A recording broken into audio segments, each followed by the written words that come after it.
Hello दोस्तों, कैसे हैं आप लोग। स्वागत है आपका हमारे अपने चैनल जीएस नर्सिंग पॉइंट पर। जैसा कि हमने पिछले वीडियो में फंडामेंटल का इम्पोर्टेंट टॉपिक पोजीशन के बारे में जाना था।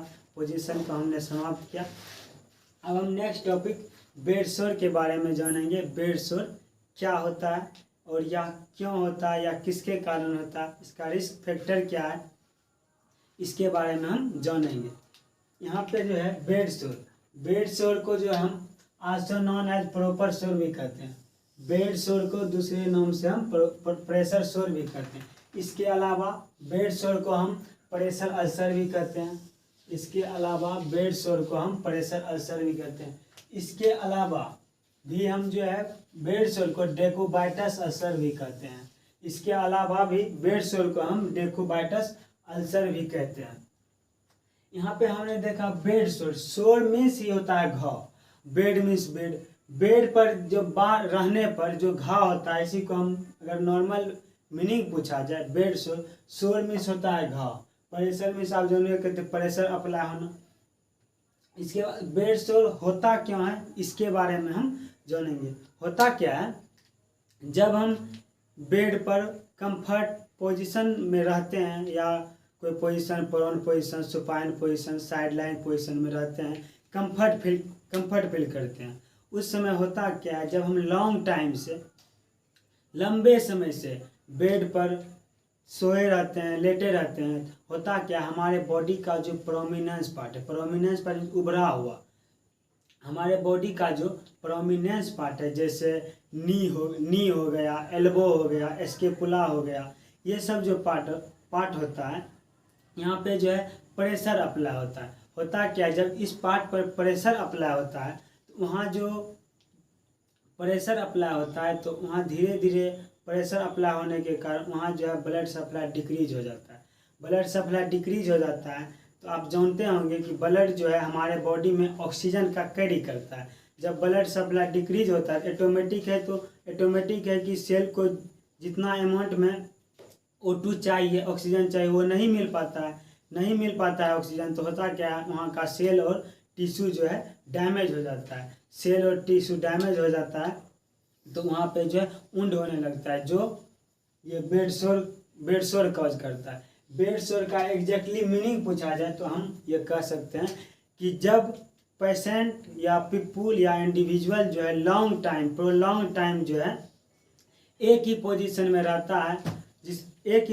रहता है तो वहाँ पे जो है प्रेशर और फ्रिक्शन के कारण, बार प्रेशर और फ्रिक्शन के कारण जो बोनी प्रोमिनेंस पार्ट होता है उसमें जो प्रेशर अप्लाई होता है, वहाँ पे जो है ब्लड सप्लाई जो है डैमेज हो जाता है। वहाँ जो प्रेजेंस ऑफ ब्लड कैपिलरीज होता है वो डैमेज हो जाता है, जिससे जो है अब मानिए जैसे कि ब्लड वहाँ पे कम पहुँचेगा, ब्लड कैपिलरीज डैमेज होगा तो वहाँ ब्लड कम पहुँचेगा तो ऑक्सीजन का कैरी कम होगा। जब ऑक्सीजन का कैरी कम होगा, सेल को तो ऑक्सीजन चाहिए, ऑक्सीजन नहीं मिलेगा तो ऑटोमेटिक है वहाँ का सेल टिश्यू डैमेज होगा। और यही जो है बेड शोर का एग्जैक्टली मीनिंग पूछा जाए तो ये मीनिंग होता है। यहाँ पे लिखा हुआ है injury to the skin and tissue as a result of pressure और फ्रिक्शन। मीन्स प्रेशर और फ्रिक्शन के कारण हमारा जो सेल और टिश्यू में जो इंजरी होता है उसी को हम बेड शोर कहते हैं। ठीक है, इसके बाद है ड्यूरेशन। आखिर हम जो पोजीशन में रहते हैं, कितने देर तक एक ही पोजीशन में रहते हैं तो हमारे बॉडी में जो है ये प्रेशर शोर जो है डेवलप होता है। नॉर्मल जो है 6 to 12 आवर। याद रखिए, कॉम्पिटिटिव एग्जाम का क्वेश्चन है, पूछा गया है बेड शोर जो है कितने आवर तक एक ही पोजीशन में रहने पर जो है बेड शोर कॉज होता है। ये याद रखिएगा 6 to 12 आवर्स। ठीक है, अगर कोई भी व्यक्ति एक ही पोजीशन में 6 to 12 आवर्स, 6 to 12 आवर लगभग लॉन्ग टाइम हो जाता है, इसमें रहने पर जो है व्यक्ति को जो है प्रेशर शोर कॉज होता है। इसके बाद है ये बेड शोर का कारण क्या है। बेड शोर का कारण क्या है, फर्स्ट है प्रेशर। याद रखिएगा बेड शोर का सबसे प्राइमरी कॉज जो होता है ये प्रेशर होता है। और ये भी याद रखिएगा most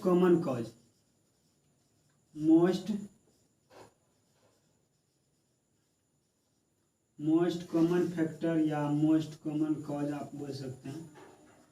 most common cause, most common cause जो होता है प्रेशर होता है बेड शोर का। कैसे होता है? जब जो है हम एक ही पोजीशन में रहते हैं, हमारा जो बोनी प्रोमिनेंस पार्ट जो है उस पर जो है बार बार प्रेशर अप्लाई होता है। प्रेशर अप्लाई होता है तो वहाँ का जो है सेल और टिश्यू डैमेज होने लगता है। सेल और टिश्यू डैमेज होने लगता है तो वहाँ पे जो है सेल और टिश्यू क्यों डैमेज होता है? वहाँ का जो है ऑक्सीजन जो है कम पहुँचता है। सेल और टिश्यू डैमेज होने लगता है जो बेड शोर कॉज करता है। उसके बाद है मॉइस्चर। होता क्या? मॉइस्चर मीन्स आप मान सकते हैं कि नमी, वहाँ जो presence of water means body का वैसा पार्ट जहाँ जो है बार बार पानी का जो है अटैचमेंट होगा, बार बार वाटर का जो है अटैचमेंट होगा। उस पार्ट में जैसे हमारा जो आर्मपिट होता है, यहाँ बार बार वाटर जो है स्वेलिंग होता है, वाटर होता है, देखिएगा कभी कभी रेड हो जाता है, वह भी जो है बेड शोर का कारण है मॉइस्चर। उसके बाद है फ्रिक्शन। हमारा बॉडी का कोई पार्ट जिसमें कि बार बार फ्रिक्शन आता है, जब बार बार फ्रिक्शन होता है तो होता क्या? बार बार फ्रिक्शन होने के बाद वहाँ का जो स्किन है, स्किन का जो लेयर है एपिडर्मिस, डर्मिस या आप बोल सकते हैं हाइपोडर्मिस, जो लेयर है वो डैमेज होने लगता है। हाइपोडर्मिस के बाद आप बोल सकते हैं मसल्स, मसल्स के बाद बोल सकते हैं बोन। जब डैमेज होने लगता है तो वह भी बेड शोर का कारण होता है। इसके अलावा है abnormal pulling of skin. Skin आप देखेंगे कभी कभी आपका दोस्त लोग कोई कभी जो है एबनॉर्मल रूप से आपके स्किन को जो है खींचता है। स्किन को जब खींचता है वहाँ पे देखिएगा रेड हो जाता है, वो भी जो है एक ये बेड शोर का कारण होता है। और खींचने पर जो वहाँ का ब्लड वेसल्स डैमेज होता है, ब्लड वेसल्स डैमेज होता है तो वहाँ O2 कम पहुँचता है, जिससे जो है वहाँ रेड कलर हो जाता है, जिसके कारण जो है ये बेड शोर होता है। और ये भी हम देखेंगे कि बेड शोर होता है तो वो फर्स्ट स्टेज में क्या होता है, इसके अलावा सेकेंड स्टेज में क्या होता है, इसके बारे में भी हम जानेंगे। याद रखिएगा बेड शोर का एग्जैक्ट मीनिंग क्या होता है, आप इजी में बता सकते हैं। बेड शोर मीन्स बेड पर रहने पर जो शोर होगा उसे हम बेड शोर कहेंगे। शोर मीन्स घाव। होता क्या है हमारे जब हम देखिए मीनिंग, अगर बेड शोर का आपसे कोई पूछा जाए इजी मीनिंग आप क्या बोलते हैं? मीनिंग हम जब किसी भी पोजीशन में बेड पर सोए रहते हैं तो होता कि हमारे बॉडी का जो बोनी प्रोमिनेंस पार्ट है, जैसे एल्बो हो गया, नी हो गया, शोल्डर हो गया, ऑक्सीपिटल रीजन हो गया, टेम्पोरल हो गया, ये सब जो है होता क्या है जब बार बार उस पर प्रेशर पड़ता है तो वहाँ का जो स्किन जो है डैमेज होने लगता है। स्किन डैमेज होने लगता है तो वहाँ का जो एपिडर्मिस लेयर, चाहे वह डर्मिस लेयर हो, चाहे वह हाइपोडर्मिस लेयर हो, चाहे वह मसल्स हो, चाहे वह बोन हो, वो डैमेज होने लगता है। डैमेज होने लगता है तो वहाँ जो है वो उंड का जो है उंड का रूप लेने लगता है, वो भी जो है एक बेड शोर का कारण होता है।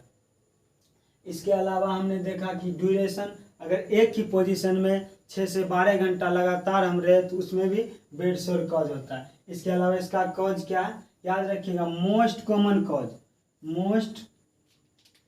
मोस्ट कॉमन कॉज जो है, मोस्ट कॉमन कॉज प्रेशर होता है इसका बेड शोर का। आपसे पूछा जाएगा क्वेश्चन कॉम्पिटिटिव एग्जाम में कि बेड शोर का मोस्ट कॉमन कॉज क्या होता है, तो हम लिखेंगे प्रेशर।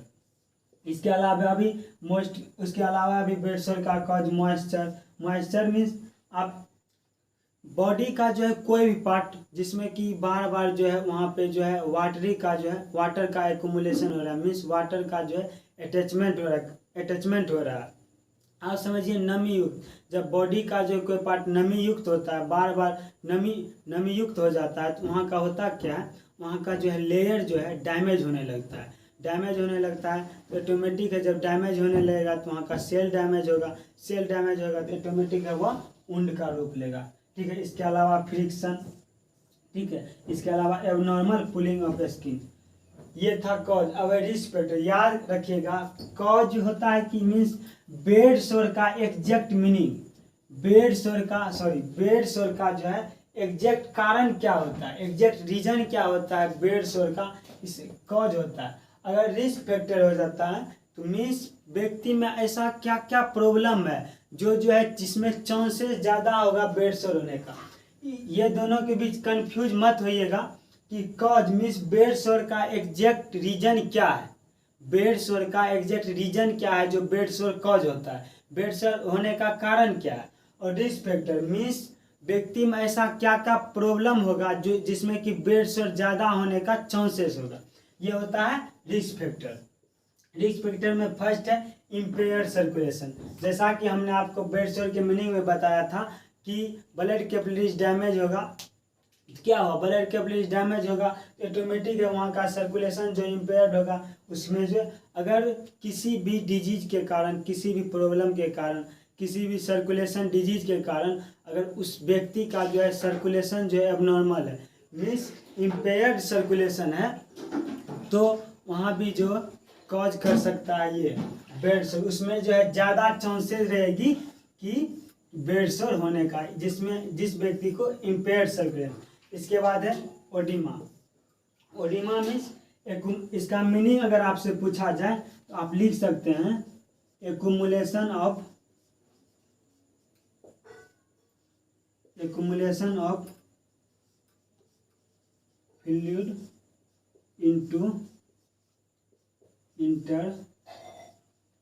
Interstitial space.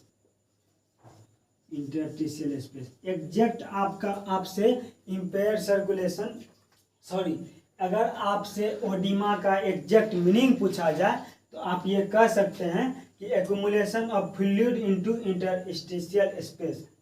अब इंटरस्टिशियल स्पेस क्या होता है ये भी देखते हैं हम। Space between the tissue, space between two tissue, space between the tissue means दो टिश्यू है, दो टिश्यू के बीच जो स्पेस होगा उस स्पेस में जो है फ्लूइड का एक्युमुलेशन हो जाता है, तो उसी को हम ओडिमा कहते हैं। ओडिमा भी बहुत तरह का होता है, इसमें ये जो है मोस्ट कॉमन जो रिस्क फैक्टर है ये पिटिंग ओडिमा, याद रखिएगा पिटिंग ओडिमा जो है मोस्ट रिस्क फैक्टर होता है बेड सोर होने का। इसके अलावा है पैरालिसिस।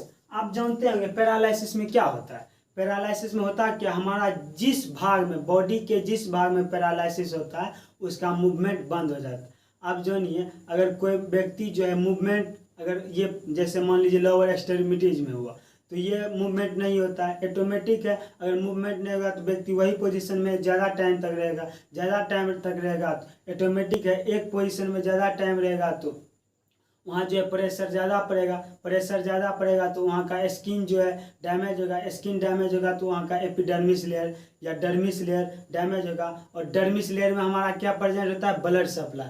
याद रखिएगा स्किन के जो है डर्मिस लेयर में हमारा ब्लड सप्लाई होता है, याद रखिएगा blood supply present in dermis layer, blood supply in dermis. याद रखिएगा हमारा जो स्किन जो होता है उसका जो लेयर होता है एपिडर्मिस, डर्मिस, हाइपोडर्मिस, मस्कुलरिस, उसमें जो है डर्मिस लेयर होता है, उसमें जो हमारा ब्लड सप्लाई प्रेजेंट होता है। जब हमारा एपिडर्मिस लेयर डैमेज होता है उसके बाद डर्मिस लेयर डैमेज होता है। जब डर्मिस लेयर डैमेज होगा तो वहाँ का ब्लड सप्लाई डैमेज होगा, ब्लड कैपिलरीज डैमेज होगा। जब ब्लड कैपिलरीज डैमेज होगा तो वहाँ जो ब्लड क्या करता है, ऑक्सीजन का कैरी करता है। ऑक्सीजन का कैरी नहीं होगा, ऑटोमेटिक है वहाँ सेल को जितना ऑक्सीजन चाहिए, सेल को फंक्शन के लिए, एनर्जी प्रोवाइड के लिए जितना ऑक्सीजन चाहिए वो ऑक्सीजन नहीं मिल पाएगा, उसके लिए वहाँ जो है ये सेल टिश्यू डैमेज होगा और वो जो है बेड सोर कॉज करेगा। ठीक है, ये जो है बेड सोर कॉज करेगा। इसके अलावा इमोबिलाइज्ड मीन्स हमारा बॉडी का वैसा पार्ट जो मूव नहीं करता, जैसे कोई रीजन से, कोई प्रॉब्लम से जो है हमारा ये हैंड जो है मूवमेंट नहीं कर रहा है। अगर हम किसी पोजीशन में लेटे हुए हैं ये हमारा हैंड मूवमेंट नहीं कर रहा है, इस पर जो है प्रेशर पड़ेगा। जब प्रेशर पड़ेगा, आपको हम क्या बताएं, प्राइमरी कॉज जो है बेड सोर का प्रेशर होता है। मोस्ट कॉमन फैक्टर जो है बेड सोर होता है। अगर वह पार्ट जो है मूवमेंट नहीं करता है तो ऑटोमेटिक है एक ही पोजीशन में रहेगा, तो वहाँ प्रेशर अप्लाई होगा तो ऑटोमेटिक है वहाँ का लेयर डैमेज होगा, चाहे वह डर्मिस हो चाहे वह एपिडर्मिस हो, जब डर्मिस डैमेज होगा वहाँ ब्लड सप्लाई डैमेज होगा। जब ब्लड वेसल्स डैमेज होगा, जब ब्लड वेसल्स डैमेज होगा तो वहाँ O2 कम पहुँचेगा, O2 कम पहुँचेगा तो वहाँ सेल और टिश्यू डैमेज होगा, वो जो है कॉज करेगा बेड सोर। क्या कॉज करेगा? बेड सोर। इसके अलावा है कोमा। कोमा में क्या होता है? लगभग लॉन्ग टाइम से पेशेंट जो है कोमा में रहता है। कोमा में पेशेंट जो है लॉन्ग टाइम से एक ही पोजीशन में रहता है। कोमा में भी जो पेशेंट है उसमें भी बेड सोर होने का ज़्यादा चांस रहता है। इसके अलावा इनकॉन्टिनेंस ऑफ यूरिन। होता क्या है? इनकॉन्टिनेंस ऑफ यूरिन होता है मीन्स जो हमारा जो है वॉलेंट्री एक्सचेंज जो यूरिन आउटपुट पर रहता है, मतलब जो हम जब चाहते हैं, जब जो है यूरिन आउटपुट जो होता है वो इनवॉलेंट्री हो जाता है। मीन्स उसका जो एक्शन जो है यूरिन आउटपुट होने का इनवॉलेंट्री हो जाता है। उसमें भी जो है अब कैसे होगा? जब इनवॉलेंट्री हो जाएगा तो यूरिन का जो है ड्रॉप के रूप में जो यूरिन का आउटपुट होगा। जब बार बार आउटपुट होगा तो वहाँ मॉइस्चर होगा। जब मॉइस्चर कॉज करेगा तो ऑटोमेटिक है बेड सोर कॉज करेगा। ये हुआ इनकॉन्टिनेंस ऑफ यूरिन। उसके बाद है डायबिटीज मेलाइटस। डायबिटीज मेलाइटस होता क्या? याद रखिएगा, डायबिटीज मेलाइटस किसी भी पेशेंट को है उसका जो है क्रोनिक कॉम्प्लिकेशन जो है वो होता है डैमेज ऑफ ब्लड कैपिलरीज। याद रखिएगा, क्रोनिक कॉम्प्लिकेशन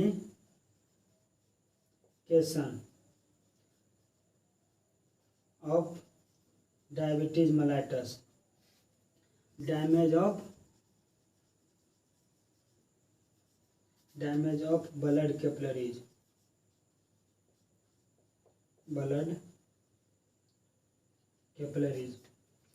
याद रखिएगा, जिस पेशेंट को डायबिटीज मेलाइटस है वह ज़्यादा हो रहा है तो उसमें जो है क्रोनिक कॉम्प्लिकेशन जो है डायबिटीज मेलाइटस का डैमेज ऑफ ब्लड कैपिलरीज होती है। कैसे होता है? होता क्या है? डायबिटीज मेलाइटस में क्या होता है?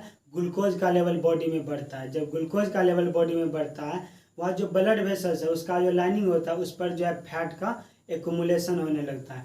फैट का एक्युमुलेशन होने लगता है ऑटोमेटिक है वो उसका जो है ब्लड वेसल्स का जो डायमीटर है वो पतला होता है, नैरो होता है। नैरो होता है तो वहाँ का जो ब्लड का प्रेशर होता है वो हाई हो जाता है। हाई होता है तो वो जो है ये ब्लड कैपिलरीज को डैमेज करता है। जब ब्लड कैपिलरीज को डैमेज करता है तो ऑटोमेटिक है ब्लड कैपिलरीज को डैमेज करेगा तो वहाँ ऑक्सीजन कम पहुँचेगा। जब ऑक्सीजन कम पहुँचेगा तो वो जो है ऑक्सीजन कम पहुँचेगा तो ऑटोमेटिक है वह बेड सोर कॉज करेगा। ऑटोमेटिक है वो बेड। इसके अलावा भी हम लिख सकते हैं ओबेसिटी।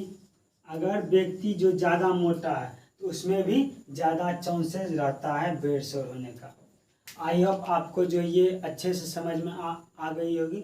नेक्स्ट हम देखेंगे कि किस पोजीशन में जो है किस एरिया में जो है ये बेड सोर होने का ज़्यादा चांस होता है। बेड सोर जो है डेवलप कैसे होता है? यहाँ पे लिखा है पैथोफिजियोलॉजी। इसका मतलब हुआ हाउ बेड सोर डेवलप्स। मीन्स हम तो ये देखा कि बेड सोर होता क्या है, उसके बाद बेड सोर होने का कारण क्या है, उसके बाद हमने देखा कि उसका रिस्क फैक्टर क्या है। मीन्स व्यक्ति में क्या क्या प्रॉब्लम होगा जिसमें कि बेड सोर होने का ज़्यादा चांस रहेगा। और आपको हमने कॉज और रिस्क फैक्टर के बारे में डिफरेंस भी बताए थे कि क्या होता है। इसके अलावा अब हम देखेंगे कि बेड सोर जो डेवलप होता है वह कैसे डेवलप होता है, इसके बारे में जानेंगे। फर्स्ट है lying down in some position for prolonged period। some position इसमें क्या हो सकता है? प्रोन हो सकता है, सुपाइन हो सकता है, इसके अलावा साइड लेटरल हो सकता है। मतलब जो पोजीशन, जिस पोजीशन में हम लेटे हुए हैं उस पोजीशन में लॉन्ग टाइम रहेंगे तो हम आपको डिफिनेशन में क्या बताए थे कि किसी भी पोजीशन में जब हम लॉन्ग टाइम रहेंगे तो होगा क्या? Lying down in some position for prolong period. Means किसी भी पोजीशन में हम लॉन्ग टाइम लेटे रहेंगे तो होगा क्या? वहाँ जो है bony prominence area, bony prominence part जैसे हो सकता है नी हो सकता है, एल्बो हो सकता है, इसके अलावा स्केपुला हो सकता है, इसके अलावा बहुत सारा बोनी प्रोमिनेंट पार्ट हो सकता है, कॉक्सिक्स हो सकता है। मीन्स जब हम किसी पोजीशन में लॉन्ग टाइम रहेंगे, लॉन्ग टाइम से एक ही पोजीशन में रहेंगे, तो वहाँ पे होगा क्या, जो बोनी प्रोमिनेंस पार्ट है उसमें जो है प्रेशर इंक्रीज होगा, प्रेशर ज़्यादा लगेगा। जब प्रेशर ज़्यादा लगेगा तो वहाँ का जो है ब्लड वेसल्स जो वो डैमेज होगा, डैमेज होगा तो वहाँ जो है डिक्रीज ब्लड सप्लाई होगा, डिक्रीज ब्लड सप्लाई मीन्स वहाँ जो है ब्लड सप्लाई डिक्रीज होगा, कम ब्लड सप्लाई होगा। जब कम ब्लड सप्लाई होगा तो मीन्स वहाँ जो है ऑक्सीजन कम पहुँचेगा। ऑटोमेटिक है, जब ब्लड कैपिलरीज डैमेज होगा तो ब्लड क्या करता है, हमारे बॉडी में ऑक्सीजन को कैरी करता है, ऑक्सीजन को कैरी करता है तो blood vessels damage, blood capillaries damage होगा तो ऑक्सीजन कम कैरी होगा। जब ऑक्सीजन कम कैरी होगा तो सेल को जो एडिक्वेट मात्रा में जो है ये सेल और टिश्यू का जो अमाउंट में ऑक्सीजन चाहिए वो नहीं मिल पाएगा। जब नहीं मिल पाएगा तो वहाँ का जो है सेल टिश्यू डेथ होगा, और सेल टिश्यू जब डेथ होगा तो कॉज करेगा डेकोवाइटस अल्सर। क्या कॉज करेगा, डेकोवाइटस अल्सर, जिसे हम बेड सोर भी कहते हैं। अभी हमने क्या देखा, अभी हमने देखा कि बेड सोर जो है डेवलप कैसे होता है। अब हम देखेंगे कि पोजीशन किस किस पोजीशन में किस किस साइड पर जो है बेड सोर कॉज होगा। अब हम देखेंगे कि बेड सोर जो होता है और जो व्यक्ति जो पोजीशन में रहता है उस पोजीशन में बॉडी का कौन सा पार्ट में जो है ज़्यादा इफेक्ट करता है बेड सोर। अगर पेशेंट सुपाइन पोजीशन में रहेगा तो वह जो है बॉडी के किस पार्ट में ज़्यादा इफेक्ट करेगा, उसके बारे में हम जानेंगे। उसके अलावा prone position, side line position में जानेंगे कि बॉडी के किस पार्ट। फर्स्ट है सुपाइन पोजीशन। अगर आप पोजीशन के बारे में नहीं जानते हैं तो पिछले वीडियो में जाइए, देखिए कि पोजीशन क्या होता है। सुपाइन पोजीशन हम बताए थे, सुपाइन पोजीशन में जब पेशेंट जो है बैक साइड बैकबोन की तरफ से लेटेगा सोएगा तो उसे हम सुपाइन पोजीशन कहेंगे। फर्स्ट है ऑक्सीपिटल एरिया, मीन्स अगर पेशेंट इस तरह से सोया, ये हमारा ऑक्सीपिटल है, ये फ्रंटल है, ये टेम्पोरल है। ऑक्सीपिटल एरिया में ज़्यादा चांसेस रहेगा बेड सोर होने का, याद रखिएगा। ये जो है पॉइंट है, मीन्स यदि पेशेंट सुपाइन पोजीशन में है तो बॉडी के किस किस पॉइंट पर बेड सोर होगा, बेड सोर का ज़्यादा चांसेस रहेगा होने का। उसके अलावा है एस्केपुला।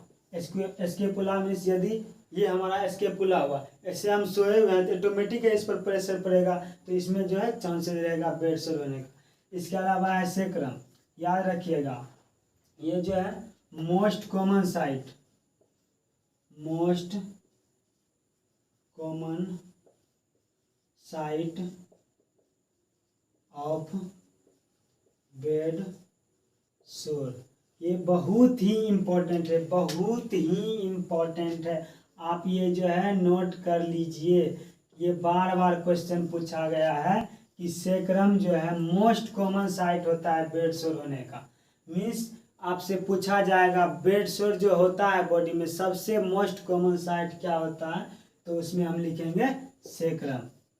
और एक चीज़ याद रखिएगा, अगर आपको बेड सोर के साइड के बारे में पूछे, जब कोई पोजीशन नहीं दिया रहे तो उसमें होता है सुपाइन पोजीशन, याद रखिएगा। जब कोई पोजीशन नहीं दिया रहे तो उसमें हम देखेंगे सुपाइन पोजीशन। इसके अलावा है एल्बो। अगर हम सुपाइन पोजीशन में से, ये हमारा एल्बो है, एल्बो में जो ज़्यादा चांसेस रहेगा बेड सोर होने का। एल्बो जब सुपाइन पोजीशन में हम सोते हैं तो एल्बो में जो ज़्यादा चांसेस रहेगा बेड सोर। इसके अलावा है हील, याद रखिएगा। Second most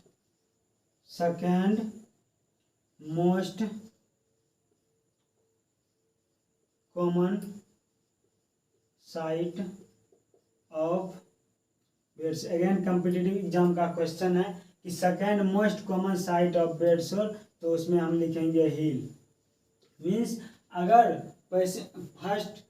first most common site means common site अगर पूछता है तो उसमें हम लिखेंगे सेक्रम। इसके अलावा अगर हमें second most common site bed सोर का पूछा जाए तो उसमें हम लिखेंगे हील। ये जो है बहुत ही इंपॉर्टेंट है, second most common site of bed सोर, तो उसमें हम लिखेंगे हील। इसके अलावा हम देखेंगे prone position. Prone position means इसमें हम बताए थे, पी से याद रखिएगा पेट, स्टोमक मीन्स इसमें जो है पेशेंट स्टोमक के बल लेटेगा। स्टोमक के बल लेटेगा तो जब स्टोमक के बल लेटेगा मीन्स पेट के बल जब लेटेगा भाई ऑटोमेटिक हेड को या तो राइट साइड या तो लेफ्ट साइड रखेगा। अगर राइट साइड या लेफ्ट साइड उसमें जो है टेम्पोरल जो है ज़्यादा चांसेस रहेगा टेम्पोरल में बेड सोर होने का। इसके अलावा है चीक मीन्स गाल, ये एरिया, इस एरिया में जो है ज़्यादा चांसेस रहेगा बेड सोर होने का। इसके अलावा इंटीरियर पार्ट ऑफ स्केपुला, ये हमारा इंटीरियर पर, ये हमारा स्केपुला है, इसका इंटीरियर पार्ट, इंटीरियर मीन्स आपको हम बताए थे कि फ्रंट साइड, पोस्टीरियर मीन्स बताए थे पीछे साइड, सुपीरियर मीन्स ऊपर, इंफीरियर मीन्स नीचे, ये आपको हम बताएं पिछले वीडियो में, जाके देखिएगा। Interior part of scapula means हमारा स्केपुला का जो इंटीरियर पार्ट है उसमें जो है बेड सोर ज़्यादा होने का चांसेस रहेगा, इंटीरियर पार्ट ऑफ स्केपुला। इसके अलावा है नी में जो है घुटना में जो है ज़्यादा चांसेस रहेगा बेड सोर होने का। यदि आप प्रोन पोजीशन में लॉन्ग टाइम तक लेटे हुए हैं तो नी में ज़्यादा चांसेस रहेगा, नी में जो है बेड सोर होगा। इसके अलावा है टोज में जो है ज़्यादा चांसेस रहेगा बेड सोर होने का यदि आप प्रोन पोजीशन में। याद रखिएगा ये जो बहुत ही इम्पोर्टेंट है, सेक्रम जो है मोस्ट कॉमन साइट होता है बेड सोर का। इसके अलावा हील जो है सेकेंड मोस्ट कॉमन साइट होता है बेड सोर का। इसके अलावा है साइड लाइन पोजिशन, यदि पेशेंट जो है साइड लाइन पोजिशन में हो, साइड लाइन या तो राइट हो या तो लेफ्ट हो, साइड लाइन पोजिशन में है तो उसमें जो है आप गौर करिएगा, जब आप साइड लाइन पोजिशन में सोइएगा, ये हमारा ईयर है, ईयर साइड में प्रेशर पड़ेगा, इसीलिए यहाँ जो है फर्स्ट लिखा गया फर्स्ट पॉइंट में ईयर। अगर साइड लाइन पोजिशन में है तो उसका जो प्रेशर पॉइंट होगा वो होगा ईयर में जो है प्रेशर पड़ेगा, जब प्रेशर पड़ेगा तो वहाँ ब्लड सप्लाई डिक्रीज होगा, ब्लड सप्लाई डिक्रीज होगा तो ऑक्सीजन रीच डिक्रीज होगा, ऑक्सीजन कम पहुँचेगा तो वहाँ सेल और टिश्यू डैमेज होगा। जब सेल और टिश्यू डैमेज होगा तो बेड सोर हमारा कॉज होगा, क्या कॉज होगा, बेड सोर। इसके अलावा भी इसमें भी चीक है, चीक मीन्स गाल, अगर गाल में अगर साइड लाइन पोजिशन में है तो उसमें भी चीक में जो है चिंक जो है इसका प्रेशर पॉइंट रहता है जो बेड सोर कॉज करता है। इसके अलावा शोल्डर कंधा, इसके अलावा रिब्स, ये हमारा शोल्डर, इसके अलावा रिब्स, ये जो हमारा रिब्स केज है इसमें जो है चांसेस रहता है ये बेड सोर होने का। इसके अलावा सुपीरियर इलियक क्रेस्ट, याद रखिएगा पेल्विक बोन, हमारा जो पेल्विक कैविटी है उसमें जो बोन होता है पेल्विक बोन, उसमें एक बोन होता है इनओमिनेट